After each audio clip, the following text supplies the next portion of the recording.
It's not often that I get to have candid conversations with fellow artists, and Yeah. especially one that I've admired their work for, a long time now. So here's my chat with Sean Gordon Murphy. So, what's your schedule like on a day to day? Because you're constantly putting work out all the time. So, Yeah, I do. I try to stick to a 9 to 5, 5 days a week.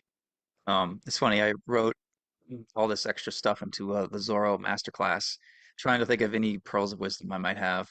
And one thing I wrote was I always am trying to tell creators to take weekends off, and I get a ton of pushback on that because, you're young, you're struggling, you feel like you should be spending every waking work hour pushing ahead, which is generally a good instinct, but I feel that people never get out of that habit. Like once you've experienced some kind of success, it'd be nice if you could draw boundaries and make sure your editors know. Don't expect me to write you back on weekends. You know, I know you need the book as soon as possible, but I'm gonna need 5 extra days so I can include weekends, whatever it is.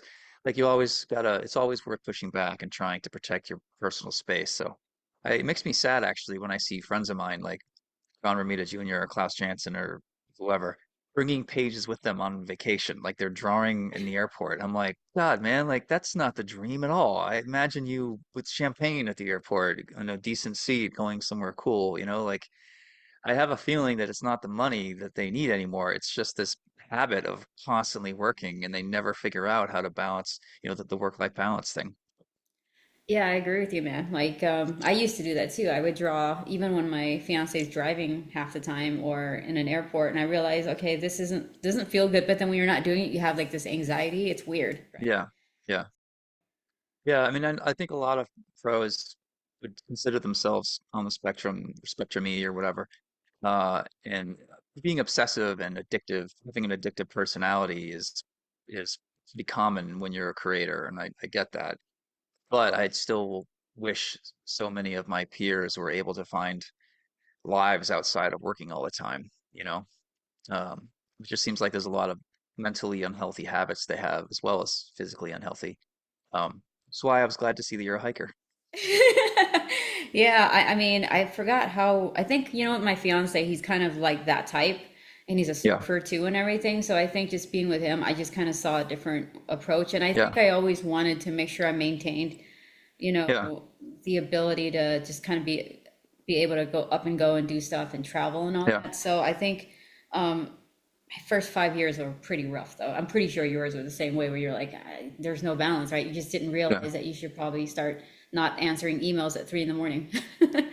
Yeah, yeah. I mean, it's a different industry back then too. I mean, 20 or 15 or 20 years ago, you weren't expected to write someone back within 15 minutes. That's true. Um, and I still think you're not really required to.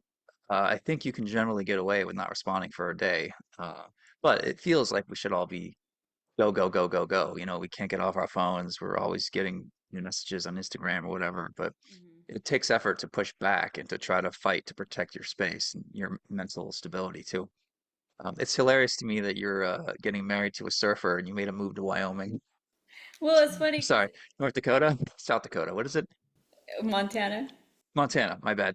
No, no, it's Yeah, okay right, because right next to the we ocean. wanted to go to Wyoming, except well, he's kind of bipolar that way. I mean, should I say that? Yeah, But he's now trying to get me to go back to Hawaii. He's like, oh, we should go back to Hawaii. I'm like, let's split time if we can. right, So that's why we got this cabin. I think it's just kind of the right kind of place to Airbnb or short vacation rental right. or something like that. Yeah. You gotta How's the surfing there? and you know what? People actually surf in the river in Montana. Okay, I stand corrected. I was being a dick, but yeah, if you can surf in a river, that counts. Well, I mean, but not everybody does it. It's kind of hardcore because the rocks are like jagged and they come out of the river. It's not the Yeah, same as surfing in the ocean, where it's mostly sand and coral reefs and you know where to maneuver. yeah. But you'll see a couple of guys in their wetsuits in the river, and Cool. it's not the same thing. Like he would never surf out here. Yeah. It's like surfing on a Carnival cruise ship when they have like the The artificial wave. wave. Yeah, Yeah, yeah. It's not the yeah. same. Well, Nope. right. So wait, he's in Hawaii still, and you're in Montana, No, no, or you have I think both? we're gonna. he's gonna go back and visit his brother who's still there right now, Right. and then come here. So we're trying to figure out how to balance everything out. I mean, it's a lot of work and of course money Yeah. to try to figure all that out. And since I like to draw on paper like you do, I have to have like my certain needs all the time. And for me to have to like pick up and go constantly, it's not Yeah. like a, just a laptop and that's it. So, Right. Yeah. That's fair. so were you always that way with the 9 to 5, or did you, at what point did you realize that maybe you should balance your schedule more? Yeah. Good question. I think yeah, finishing college, being real poor, real poor. I think I struggled poverty line for maybe 6 or 7 years. Um, and then when I was in my late 20s, I started working for Vertigo and making generally like 60 to 80 a year, which is more than what most comic artists make. I didn't know how long that was going to last, if I was just on a lucky streak, so I was always ready for the other shoe to drop. But I just sort of started realizing like I'm gonna put my foot down and just take weekends off. And it was hard at first because it means you're turning down work, but eventually it's okay to turn down work. Like if an editor is really gonna get pissed off at you because you refuse to work weekends, and that guy's a douchebag and you don't want to work for him anyway. Saying no has power, and protecting your energy and your spirit uh, is important to get the best work out of yourself. I mean, if you're exhausted all the time, you're not going to be putting out your A-level work. So, um, yeah, it's just something that I try to tell people when I get tons of pushback. And I know when the book comes out, I'm going to get a lot of mail. It's like, that's not possible. Like, you can do it because you're Sean Murphy, but the rest of us can. It's like, well, I wasn't always Sean Murphy either. I was just a guy struggling, and I eventually found it. Like, if you really want it bad enough, you can make it happen. Okay, so Sean Murphy, you have a process, obviously. I have I have a few of your books right here, and you could see the thumbnails in the back and everything. So, how did you Yeah. streamline your process? Because it looks like it's consistent every time you do it, where your output is like it's always on time. If it's a little late, it's one thing, but it's the same quality, it's the same hmm process. Like, how did you develop, or did you learn from other artists, or did you figure out your own process that made it you so you could do a page and a half a day, basically? Yeah, I was always pretty quick. Even when I was in school and grade school doing homework, I would always find time in between classes to get work done. So I think that's just this thing in my DNA. I don't know if it's being organized or just finding opportunity, but I think, people will take a break and play PlayStation for longer than they realize, or they'll surf Twitter for longer than they realize. And if you really just focus, I find that the best work gets done when you find your flow state, or you're in the zone. Like a basketball player just being in the zone. Like there's scientifically proven thing that happens in your brain where you can get there. And I feel like being an artist is kind of like being hot when you're Michael Jordan is just sinking one ball after the other. And what breaks you out of your zone is just like a coffee break, bathroom break, checking Twitter, taking So when I'm working 9 to 5, I'm pretty focused, and when I'm done, I'm pretty exhausted because I've been working at like 110% for 8 hours sometimes. Um, but yeah, my process is basically, go through the script, make thumbnails of the pages about baseball card size. Then I'll do like larger sheets. Sorry, is this a It can show. I It's have a gonna show up. Painkiller Jane cover that has some nudity. Am I allowed to show that on your channel? Yeah, it's fine. You know why? Because Okay. it's so blown out, you can't even see it anyways. Okay, Yeah, cool. yeah. Just a cover for Jimmy Palmiotti's. It's just on this cheap computer paper, 11 by 17. Um, it's literally the only thing I have near me. I didn't mean to pull out I was gonna ask you this TNA because for this is you. how I do it. Do you actually Yeah. print out the layout first, blow up the little baseball cut, or do you just look at how the layout looks and you just draw it on the printing paper? Yeah. Second one. Yeah, I don't reprint it. I know like Kennedy and a few other people do that. Selfreeze is big on doing that because if it looks good here, then it should look good here. And there's, Hmm. definitely reasons to do that. So whatever works for you. Um, but yeah, I'll sort of figure out the blocking, the perspective, where the blacks are going, and do most of the work on that shitty piece of paper. And then I'll just light box it onto a piece of Bristol board. Hmm. I'll usually draw over it with a colored pencil, like blue, erasable, or whatever color I have. Um, and then just traditional wooden pencils. And yeah, I mean, my style is loose enough now where I can go through that process pretty quickly. And with a loose inking style, it's more forgiving. You can see the thinking on the page. If I Which I was like. trying to draw, sorry? Yeah, I could totally see that. Yeah, with your Yeah. nibs. Yeah, but like with a lot of artists I admire, like, you mentioned Eric Canetti, he's another one. When he inks, you can see him thinking with his line work. Whereas if you're more of a house style and you're very careful, like I love Adam Hughes's art, but I don't see him thinking in ink at all. I think he's sort of more tracing, but I don't mean that in a bad way at all because he's insanely talented.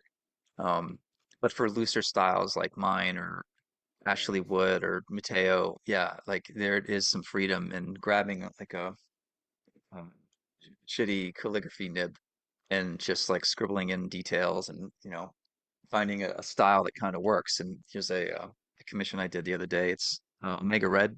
Oh yeah, yeah. Nice, nice. So I mean it's loose and sloppy, but like like the rendering under the thigh came together pretty well, and some happy accidents happened, but I was able to sort of roll with it. Hmm. Um, so I found it a lot easier on my brain to develop like a looser style that was more me. But the risk is when you have a loose style like that, it's not clear that you're ever going to get onto X-Men or Spider-Man or Batman. Like they generally want to have like a cleaner, nice like style that readers are comfortable with. And it's okay that they're like that. Well, it's Um, funny because you obviously did Batman, so explain to me that how that was yeah. happened. So that was the risk, right? I was just clean enough, and I had Scott Snyder and Greg Capullo and some friends who would tell DC, like, we really want Sean to do Batman with his other projects. If you could give him his, like, Sean wants to do his own Batman, but then when he's done, then he can come back and work with Scott Snyder. So they're like, yeah, sure, weirdo, do your weird Batman thing. And I kind of did my Batman sort of unattended. Like, I didn't check with them when I created another Harley Quinn. I didn't check with them when I killed characters off or made, you know, like they were sort of going over it, but really they weren't paying attention because when artists try to write, generally they don't do a good job. Um, so And no one's when, reading it, right? yeah, my thought was this is going to be the last time I'm ever going to do Batman. I'm just going to throw this wall to wall, and then I'll have to go back to working with writers. And then when issue three came out and the numbers started going up, because normally issue one's here, issue two, Yeah, issue it three, is. Yeah. four. And then this one was like a rebound because shops realize, oh shit, we're out of issue one. We need to order more. Well, the next one to order is issue three because there's like a 3 month gap in releases. So you can see this like 3 month bounce sometimes on like maybe one in 100 projects does this. Hmm. So that's what happened. So when issue three came out and I saw it going up, I'm like, oh, I know what this is. And then I got a call from Mark Doyle, my editor, and he's like, hey, listen, I know the plan was for you to work with Scott and X, Y, and Z. Do you want to do that or you want to just do a sequel? And I said, I would rather just do a sequel, but I don't want Scott to call me all pissed off. So if you can deal with that, that would be great. And he's like, okay. The White Knight, is that the one you're talking about, or? Yeah, so White Knight was the big hit that kind of, redefined my career. Okay, Um, that's awesome. I think I saw that yeah, one so like was that the one that was at the store yesterday? Yeah, it was at the store yesterday. I was at Barnes and Noble, and there was 4 or 5 copies of your book, and then there nice. was like 1 or 2 copies of everybody else's book. It was kind of cool. You're in Yeah. Montana. I mean, Yeah, finally, yeah. I get a surfing is great. so did you always plan your career out to be the way that it turned out now, or No. was it just kind Yeah. of like getting work and getting work? But at some point, it sounds like you Yeah. planned how you wanted to approach it to make sure you were making money and maintaining a Yeah. certain level of quality too, right? Yeah. Yeah, so I think there's sort of four stages to I think most comic book artists generally fall into four categories. And I wrote about this recently too in this Zora book I did. I think the first category is like amateurs. And I think a lot of people submitting art, it could be students, could be people who are 50 or trying out, just why not? And I think most of the people at conventions are amateurs. Even if you've been published once, I'd still say you're probably an amateur. At that point, you're just trying to find money and survive. You'll draw any book, take anything, you'll try to change your style. You're not super picky about that stuff. So that's probably the stage that it's the first one we all go through.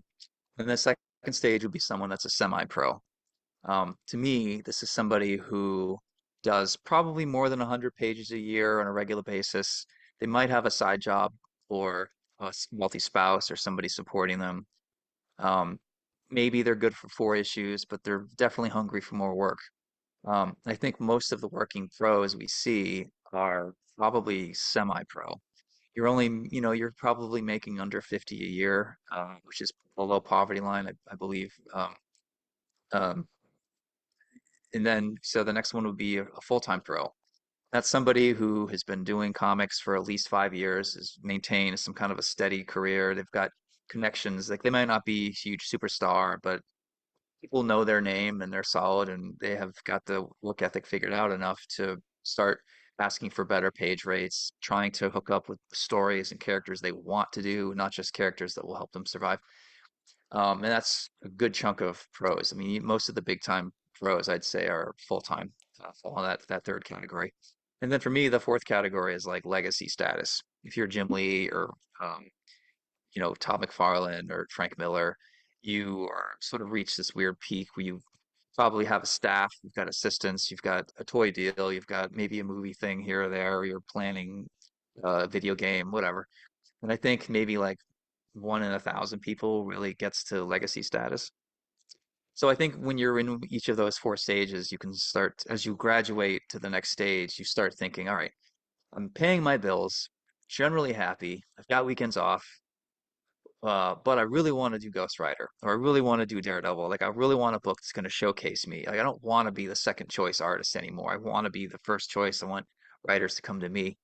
Um, so like as you graduate to each level, if you're competitive like I am, if you've like a 5-year plan, then you can start to think like, okay, well I've gotten check my boxes now.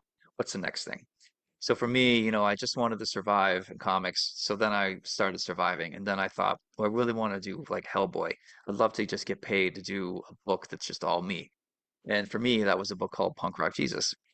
And that was at the top of the mountain. Like I remember after Punk Rock, I thought, man, I don't know what to do with the rest of my career. Like I never thought I'd get this far. I mean, I just did a book about atheism where Jesus is a clone and it's for DC Comics paid me and, I made, a decent chunk of money doing it. Like I'm not rich, but this was a dream. So now what? So I kind of floated around for a while and I took jobs from, with Rick Remender on Tokyo Ghost and Mark Millar. Working with Mark was great because it was sort of a built-in movie deal. So, his pitch was you just do 4 issues and I'll make you guys more money than you've ever seen before. So there were like eight to 10 artists who were like, all right, yeah, sure, let's do it. And it paid off. But from there, I just felt like I needed the next challenge, and I didn't think that I would ever get Batman. But um, when DC started negotiating for my next contract, I just threw it in there like I want the permission to write and draw my own Batman. And it wasn't that I was gunning for it so much as I just thought like it just seems like the next move. Um, and then they were like, all right, sure, but what are you going to write about? Are you really a writer? Do you have anything really to say? And I'm like, I think I do. I mean, I've researched writing and I wrote Punk Rock Jesus and that sold. So, why not? If it's, this next generation is going to need some kind of Frank Miller and he's getting really old and they haven't had a new Frank Miller for a while. So my pitch to DC was make me your next Dan. Like, no, sorry, make me your next Frank. I'm not saying I'm Frank Miller or I could be the next one or whatever, but like I'd like to try. Like I'm generally on time and somewhat talented and nice and professional and I'm not addicted to drugs and strippers or not problematic at shows. I'm a good bet. And Dan DiDio at DC was like, all right, sure, I'll take that bet. And it ended up working out. So I Nice. hope that answers your question. Oh, that totally does. Yeah. I mean, because of course everybody looks at themselves and they have to think, and especially with your career, honestly, it's the one kind of career I think all of us in comics would like to have, to be able to, Yeah. kind of mimic, or even kids growing up now and they see your Batman and Punk Rock Yeah. Jesus. Honestly, out of all the books Yeah. you've done, style wise and story wise, the one that I gravitated towards the most was Punk Rock Jesus. I think, Oh, cool. three different versions of that book. Like, and Yeah. I Thank had you. a comic book store here, and it had second, like, used comics, whatever. And they had Mhm. three of your just floppies of punk rock, so I bought those. Oh, great. Yeah. Yeah. Awesome. So Yeah. one of these days, you're gonna have to sign my original copies of punk rock. Yeah. Okay. Well, you have to sign the books that I have of yours too. We can do a trade. Awesome, Um, awesome. So, yeah, I guess the trick is like you want to keep your artistic integrity. You don't want to be a sellout. Um, I know for a lot of artists, money isn't really anything that you're looking for, but it's hard not to get annoyed when you see someone who's not talented, who's got a movie deal and you don't. Like, I don't deny how brutal those feelings can be because I've gone through it too. But yeah, with my career, I've always wanted to find a way to like have my unique style, control schedule, control the books I want to do. Like I don't really want to do horror books. I was getting horror a lot when I was younger because Messy Inks, this guy must like horror. And yeah, like it's okay to be pigeonholed for a while, but I really wanted to get into sci-fi and other things. So yeah, I think there's a way to keep your artistic integrity and to sell out a little bit and to make money. I don't think you have to compromise and be a shill at all. I think there's a way to do both. So whenever I'm trying to plan out my next few years, I try to do like one for them and one for me. So the one for them is the Batman one, which makes most of the money and has put me on the map, whatever. The one for me is like Zorro or Plot Holes or something that doesn't make as much, but I feel like it's like if I'm a band, it's the record that I like that doesn't reach as many people, but the big fans like really like it because they know that there's Yeah. more of you in it. Yeah, And I think it's okay to go back and forth like that. and I think you kind of have to in a way, just because we don't want to, we don't want to think that money is a big deal, but honestly, we need money to survive. So Yeah. it's easy to Yeah. pretend like you want to be that starving artist that's doing it just purely for the art, which it is, No. but at the Yeah. same time, it's just the reality of living in any kind of Yeah. society, you know what I mean? So Yeah. No, we romanticize a starving artist, and it's so stupid. We should not do that. Like money is kryptonite to a lot of artists. Like they feel like if they're getting paid, that they've somehow sold out or they're doing it wrong, and they think there's more integrity in being poor. And like, I don't know why we do that to ourselves or where that starts. Because we maybe shouldn't. Van Gogh. Yeah, maybe. Yeah, So yeah. But I mean, I'm not saying it should be about money, but like you want to at least afford your bills and have money for healthcare and then retire when you're 65. Like that is the least making 50 to 70 a year. And yeah, I feel like when artists get there, they feel like they've betrayed themselves somehow. It's like, all right, dude, well, if that's the way you feel, but you're gonna die young and unhealthy and be miserable, and whatever savings you have is gonna be spent on therapy. I think if you're going to be an artist and try to make money as an artist, I think both people in a relationship have to be artists. Because I know your wife is basically an artist. My fiance is also an artist, and Yeah, I am, and you are. So there's an understanding there, but at the same time, you're both making money off your art, I guess, yeah, in a way. So that's a win-win yeah. right there. Who is it? Paulo Rivera, the artist, is married to a girl who works for Google. But that was Nice. awesome. I was so jealous when I heard that. I'm like, oh, fuck you. You got health insurance and da. He's like, yeah, it's pretty good. I'm like, oh. Rick Leonardi is married to a surgeon. She doesn't know anything about comics, and it seems to work just great for them. So, joked with my wife. A lot of the people that I know are successful had a spouse support them for a while, and I'm like, I never had that. I had to be both, and she doesn't like when I say that, but whatever. Fuck her. Um, but yeah, like I think that being creative at least helps the other party understand what you're going through. But if one of you is more stable and has a job that has I health know, right? insurance or whatever, like, yeah, that's That's not clearly the bad. safer bet. Yeah. Well, yeah, that's true. No, I totally know what you mean, because my fiance and I, we had to switch off and on early on in our careers when I was trying to Yeah. break in and he was trying to build his business as well. So now Yeah. we're, doing better, but obviously you understand you have to invest in like real estate and all these other options so to stabilize, Yeah. as much as you can. And I think I watched a recent podcast with you where you did mention that your parents are both more business minded, or can you Yeah. explain your upbringing in a way?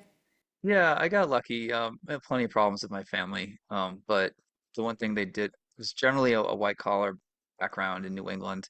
They knew how to spend money, save money, taught me how to, not waste it on stupid things.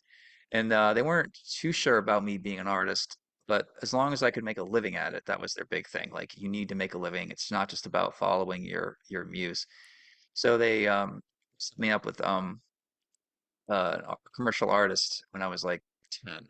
And for 8 years, I was basically his apprentice. So it was like a master apprentice type thing. His name was Leslie Swank. He was like a World War II vet. He had shrapnel in his head. He was like a very grounded guy, like not artsy fartsy at all, very much like hardcore. Um, so I think that combo really made me take it more professionally and think about it more maturely and not think of it as this like nebulous frou-frou career where, I don't really have any better phrase for it. Uh, but yeah, like I was just more hawkish and careful. Like I remember going to college and I thought everyone was still making a ton of money in comics because the last time I read a book was in 1994 and everyone was killing it. Yeah, I know that Um, too. so yeah, in 2001 they were like, "Oh wait, you didn't hear? Yeah, the industry collapsed. Marvel almost went bankrupt. And those Rob Liefeld days, Youngblood, millions, but those days are over." So I was like, "Ah, shit, well, I'm still gonna do this, but maybe I should just learn to ink myself too, because then I can at least make double the rate." So I'd always have like the money mindset, not because I was greedy, I just saw a better way to survive, you know? Yeah, I agree. I was going to college too, and I think I graduated in 2003 or 2002. And that's the same Yeah. thing that happened right when I got out. Everybody, I was like, what happened? Like, it's different, you Yeah. know? What the fuck, everybody? Last time I read it was healthy. What'd you guys do? I Like know. it's a Very smoking rubble different. where the industry used to be. The only hit book was like Saga wasn't even out yet. It was The Walking Oh, Dead. And was that a hit that book? was it. Was it really? Was The Walking Dead a hit book during that time? Oh, maybe it wasn't a hit, but It was all out right. there. So it seemed like everything was so for 2002. So I graduated about the same year you did. Hmm. Were you going to conventions and stuff back then? I did like two conventions in Seattle, but it was small, super small ones. Sure, yeah. Okay, so you were in this. It seemed like from 2000 to 2007, it was awful. Like bad image books are coming out. There was a book called Myth Stalkers. I remember the cover three was just pencils because they couldn't even get it out. It was awful. Everything was mismanaged. It was terrible. The only person making any money was Brian Hitch. I remember hearing that he was pulling in like 600 a page on the Authority, which when you're in college sounds like A a lot of fortune. money. Yeah. Yeah, and it still is a lot of money. It still is higher than most rates. Um, but then things started to pick up when like Civil War was getting big and Saga came out, and then Walking Dead was started to get recognized for the hit it was. So yeah, I don't know. Like when I see it too as the bad times, and I feel like when Saga hit, Civil War hit, that's when things started getting better again. But Yeah, I think so. maybe you see it differently. Well, I wasn't really reading between that Right. time, pre Saga, pre Civil War, before the movies came out. Really, it was there was like this lull because I was just trying to, make Yeah. it basically and get better. So I wasn't really paying attention Yeah. to that. I was spending a lot of time on DeviantArt, doing a lot of Yeah. digital pinup stuff, and Yeah. then I decided to like try my hand at doing, interior and all that stuff, interior, because I'm Yeah. still trying to get better. My editor that I met at a convention, David Wool with Top Cow, he said you have to work on your interiors. So I spent 3 or 4 years doing that. So Yeah. then I thought that when I came back that there'd be something healthy, like a healthier. Yeah. Didn't feel that way. No. So Yeah, it's pretty sad. So what made you to stay and not quit I and give must, up? I, but when I have dreams or goals, right? And it's already, I've visualized it in my head. I have to see it through, and I just feel like that's the kind of person I am. Yeah. Right now I'm transitioning into film, and it's the same thing where I was like, I don't want to let go, and I just know that there's a way to do something because I see people doing it, right? Like there's got to be a Yeah. way to approach it Right. where it's possible. Yeah.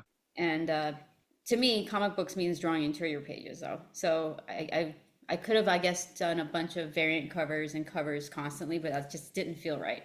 So I'm Hmm. stubborn in that way. Kind of, I Yeah. don't know, maybe you're like that too in a way, where you don't want to just make the money. You want to have some kind of meaning behind what you're doing. Yeah. Yeah. I felt better when I'm doing books that I believe in. Like if I have a script, like I don't like the ending to the story or I feel like dialogue's lacking, it feels like a waste of my time. Um, I think that's what made me want to write was my analogy, and I'm a car guy, was I feel like I'm a Ford Mustang, but I'm on a rental, and someone rents me and drives me and burns my rubbers, all this crazy shit off road, and they drive the fuck out of the Mustang, and they return it with no gas, and it's damaged, and the tires flat. I'm like, man, I want to drive the Mustang because I'm not necessarily a driver, but I know how to get the most out of it. Um, so what I'm trying to say is like I'm not saying that I'm the best artist ever, but I know how to get the best out of my own stuff, and it's not doing horror. It's not doing some of these other pitches I was getting. I feel like I was being mismanaged, and I'd rather try writing my own stuff to protect my art than take another chance on a writer who's going to throw a book at me that I'm not interested in, you know? Yeah. But, for the first part of my career, I was just interested in getting paid, and that was enough. But once you get older and you start thinking about what you really want, you're interested. Like, I really want to do a sci-fi book, or man, I really want to do, Jurassic Park or dinosaurs or whatever. Um, yeah, I'd like to think most artists get to that stage in comics, but I'm not sure they do. I think mostly it's a survival game for most of us. You really don't get a choice, which makes me sad. But I do.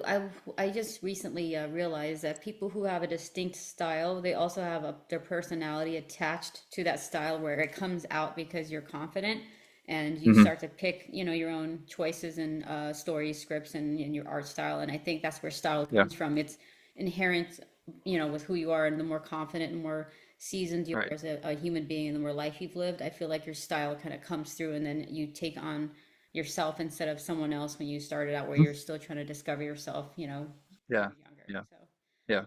that's what it feels Yeah, I like. was talking to Ben Templesmith. He's a friend, and he has got a real unusual dark style. He is Oh, really suited for I love horror. Ben's stuff. Yeah, I do. I Yeah. He was asking me about just this advice. And I was like, I don't know, you had a movie, you must be doing okay. And it was a yes and no. I mean, he knew enough to buy some stock and invest his money wisely in the Australian market. He's definitely wired for business a little bit.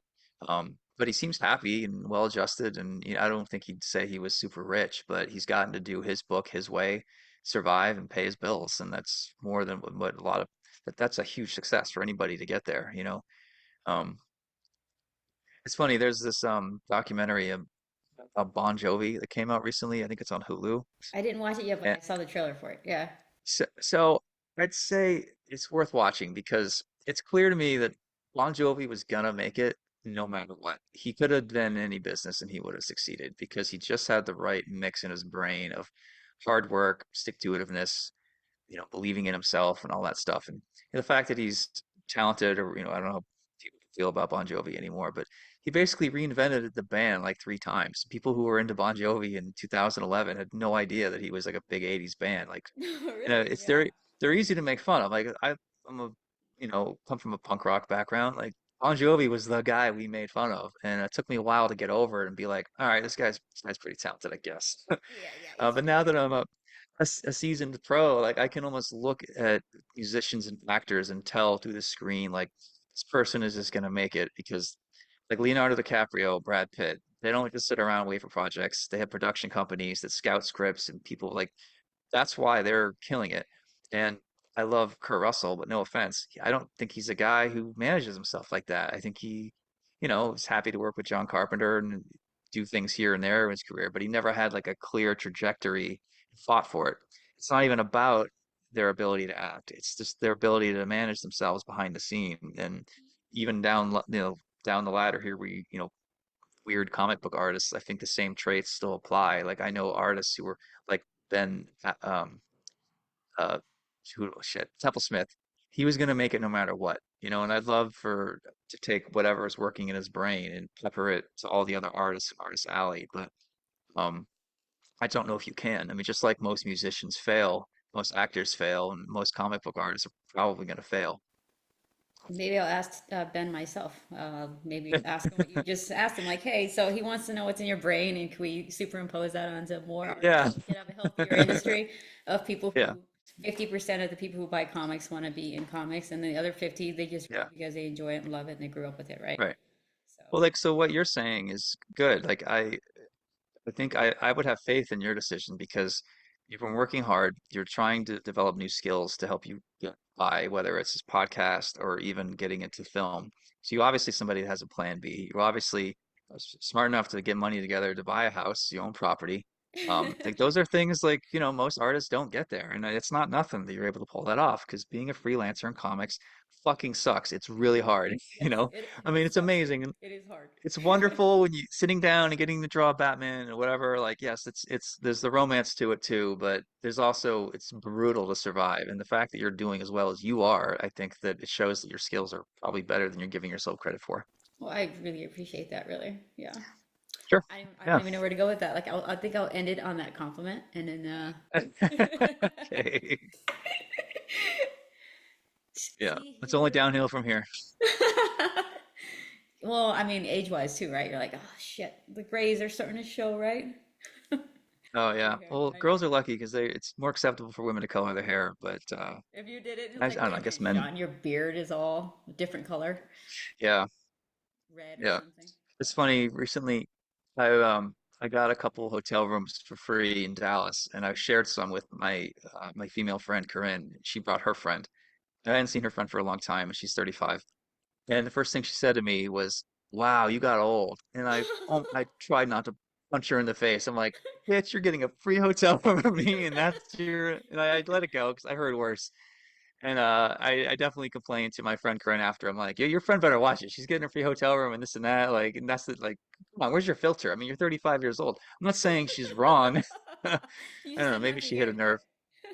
Yeah. I mean, I had less gray before COVID hit, and I guess maybe that's what happened. So Yeah, yeah, I maybe I totally was too get hard on her, but whatever.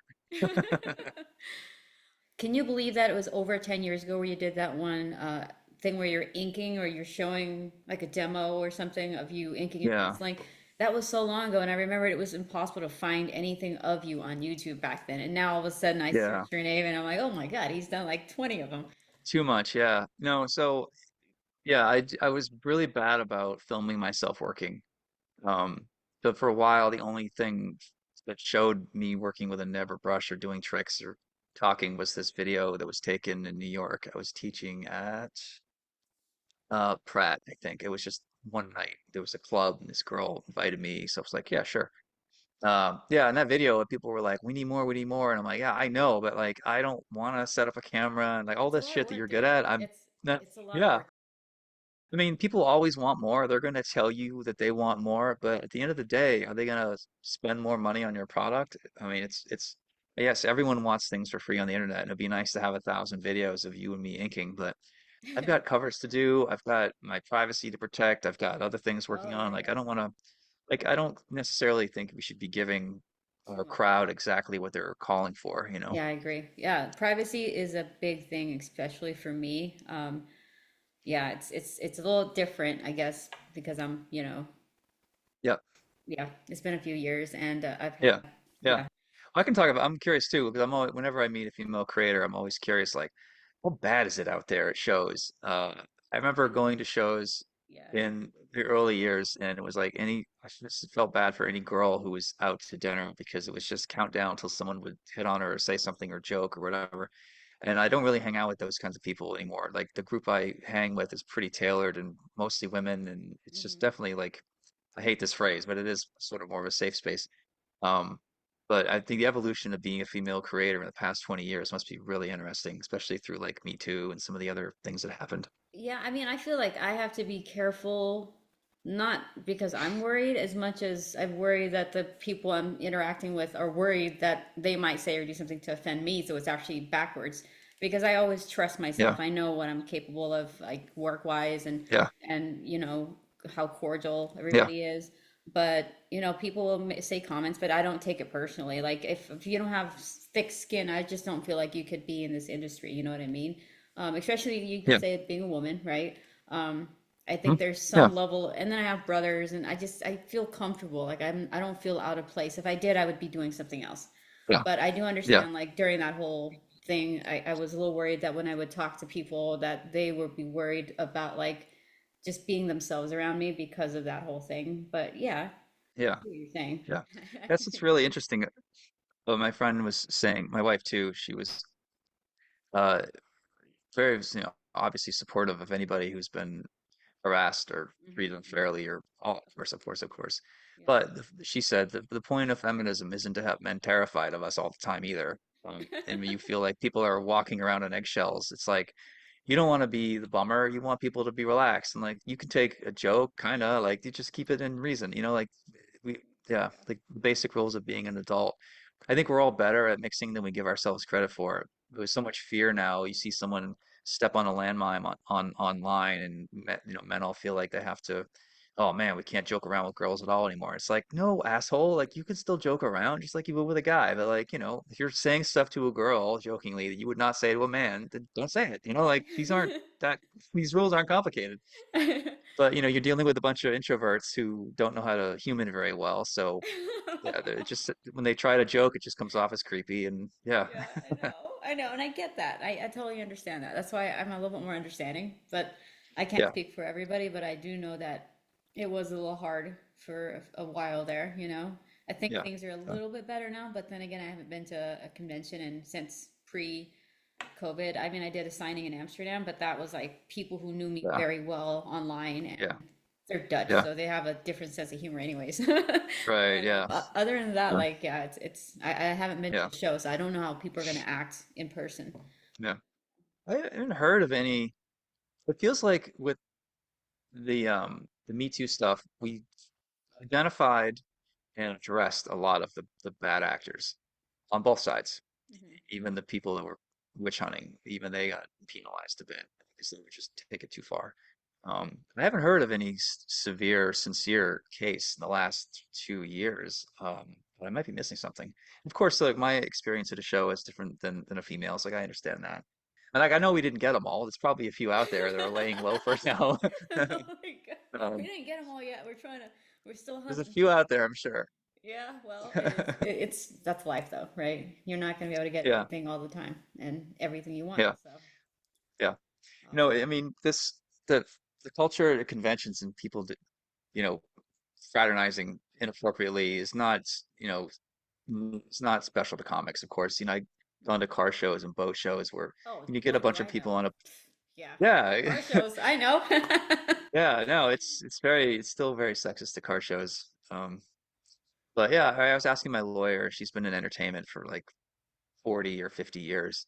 And I was like asking her, she used to work with Jim Henson and stuff. She's great. And like, Lillian, is this new? Like the stuff that, you look on the news and see this stuff, like, is this new at all? And she's like, no, this is with every industry goes through this. In entertainment, there's just, men who will try to take advantage, women who feel like they have to, Yeah, yeah. people, it's unbalanced and unfair, it obviously should be corrected. But, she was a tough, New York Jewish educated girl from, who knew how to push back. And, the women who succeeded in the 80s and 90s, like her and Karen Berger, some of my other friends, like they saw it, but they fought back and they were able to protect their space, and they had to be maybe tougher than they should have had to have been. And I guess what they would say they fought for is so women don't have to try to fight as hard anymore. It should just be accepted that you're going to go to a show and be safe and Yeah, whatever. yeah, yeah. Sorry, I'm Yeah. doing a lot of talking here when this is not a male issue. No, no, no. I want you to because I want to hear your perspective on it. I have my own, and I have there's perceptions of it. There's no reason why like your opinion doesn't count because I'm learning, and then I could Yeah, interact differently or better if I need to, or if I need to say more, then I could say more. But yeah, I don't feel yeah, like I've done too bad. I guess in a way. yeah, I mean, yeah. I think I'm good at deflecting that whole thing. So everybody should Right, know yeah. that by now. Like, don't fuck with me. Absolutely. Um, no, it's funny. It happens in reverse sometimes too. Like I've had a editor get really inappropriate and stuff that I didn't know Gross, was man. bad. So when you're a guy and it happens to you, it's like you're still like 100 pounds heavier than this person. It's not like she's gonna grab me by the hair and pull me into an alleyway. But you are harassed, But right? my wife had to be like, yeah, like my wife was like, no, you were harassed. That's a thing. Like you're allowed to admit it and this and that. I'm like, okay. Um, but I remember talking about it on a podcast once, and they stopped it like, "You're not allowed to say that." And I'm like, "I didn't mention names. I didn't say anything inappropriate." They're like, "Well, it's not your time. It's women's time. So even if it has happened to you, you're just not allowed to say it right now." So I was like, "Okay." Oh, dude. Um, Well, yeah, but but it I is get your why. Like I get there. It was they were well intended. I knew they thought they were doing the right thing at the time. It's okay, But I do think that's interesting. It's funny because like Gen Z now, the rules are different. Like men are allowed to speak of. It is just as bad, and because you know gender fluidity and transgender and all this stuff. It's so fluid now that like it's harder to say that one group can do something and the other group can't. So that's what I really like about Gen Z is like when I tell a story like that, they're like, "Oh no, no, you should keep talking." Because I'm like, "That's wild," because the millennials wouldn't let me tell this story, but you guys are telling me I can. I think I like you better. Well, and that's the funny thing is like at some point you start to trip over your own thoughts and ideas because you don't know. I mean, depending on who you're interacting with and their generation and how they look at things, it's never cut and dry. You think you're saying something that's like, oh yeah, this should be like common sense, but there's no such thing as Right. common sense. Yeah. So yeah. Yeah. Yeah, no, I think that I know it's easy to dunk on millennials and Gen Zs, the people that ate Tide Pods and safe spaces and all that crap. But I know a lot of young people, and I think they're pretty impressive, and they're better at tech than I am. They're not interested in cars, which is fine. Um, I don't think they're as soft and squishy and easily outraged They're as just people think. different. They're just different. Yeah, Yeah. Different yeah, like they're generations. hard workers. They're tough in their own way. Like you don't get through high school being cyberbullied without getting tough, you know? I agree. I So agree with that. yeah, like there's definitely stuff that they're better at, and it's important to hear them out. Hopefully they'll be okay. Well, they are When our they're future. I know this sounds cheesy, but of comic books yeah, and entertainment, they are our future. So we're gonna have to like onboard them, like right now. yeah, You know? for sure. Yeah, Yeah. that's So. a good word. Yeah, I do think it's like beholden on pros who are older to give back and to help out the younger, like you're saying, to help give them guidance and wisdom and try to be supportive and give them the right, and not get upset if they don't listen. Like things are going to be different for them than it was for me. I understand that. Um, but yeah, I think if people are afraid of each other and they are afraid of toxic culture, then an older person trying to help a younger person is less likely to happen because you're afraid that there's going to be misunderstanding, which is too bad because like there's so much that you can learn from older people in your field and vice versa. So like if we're all afraid of each other, it hurts both sides. So is that how you want to um, Wrap end this this up. conversation? How I would you? think of all. Why don't you tell us, Sean? What should the world? Um, how do we make our industry a better place, better environment, better industry to work in? Hmm. I think we need. Um, I think everyone should take a break from social media. I think the obsession is really a problem, and it's a drug that's hurting us in ways that you don't really realize. If you're checking your Twitter once an hour, it's too much. Like, I know you want to stay in touch with what's happening in comics, but you can check Twitter once a day and generally still be connected. You don't need to have, for me, like a Twitter break is like a coffee break, right? Takes you 5 minutes. You have to go through Twitter and like find something to get mad at or something you like, and then, it takes you longer to tweet something than you realize. And if I'm your boss and this is an 8-hour workday and I see you take like 50 coffee breaks in 8 hours, I'm gonna be like, dude, you need to get to work, you know? If it's two coffee breaks, i.e., two Twitter breaks in 8 hours, awesome. That's more realistic. But I think about the frequency of how connected people are and how miserable they're making themselves, which leads to the cyberbullying and feeling like you've got someone over your shoulder, or like you're afraid to make a joke or say the wrong thing. Um, it's hard. I mean, when you're older and you've made it and you have more wisdom with it, I guess you can see for how silly it can be, and it's easier to dismiss. But I have people that are older than me that are still obsessed with that stuff, and it doesn't make anyone happier or healthier. And when you go to a bar at the end of a show and you see someone and you remember this dumb tweet that they made, but it's not fair to judge someone based off of one dumb tweet because I've made dumb tweets too. Like I think we're humans are better at dealing with each other than we give ourselves credit for. But yeah, it's just the radical 5% online on both political spectrums. They're making it awful for the rest of the normies out there. So if it was, I think my industry would be if I was king for a day in comics, and I would definitely limit social media at companies too, editors in the office, like yeah, that's what I would do. Nice. How about you? I What would would you have to do? agree. Well, that I think it starts with that, but then I think we're having more people read our books, I should Yeah. say, and then more outlets for the medium because Yep. I don't think the medium itself is going to die. It's going to change, but at the same time, I mean, I want something for the future generation to be able to enjoy, Yeah. reading and stuff. So Yeah, I guess that's what all we're all trying to work that out, I guess. I agree. Yeah. No, more we need better distribution methods, whether it's weekly comics, the European model or digital or the way they do it in uh, Japan and Korea with Black and uh, white and webtoon, all consistency. that stuff. Yeah, yeah. Yeah, like manga is kicking our butts, and you know what? They deserve it because they're working harder and smarter than we are. And we have yet to create a serious plan in the West to try to figure out what we're going to do. We're just coasting by. And both people, Marvel and DC, are just sort of like no one wants to take a risk because if you make a big plan, they're going to expect you to follow through, and if it fails, you'll be fired. So people are incentivized to just sort of Just wait be it out. conservative, yeah, and wait it out. Yeah. So that's why I've been doing this like hybrid system with like Kickstarter and Massive, sort of using crowdfunding to build the nice version of a book, but then releasing it in issues in the direct market as well. Like trying to find a weird way to like play with the dials a little bit. I mean, that's not a model that's going to be good for everybody, but found that it works for me. But yeah, I agree with you. More money would be nice, paying people what they're worth, and when you're less worried about your bills and your medical, you tend to be less crazy online. So that would probably, Yeah, it kind it's of very builds. cyclical, all this stuff. Yeah.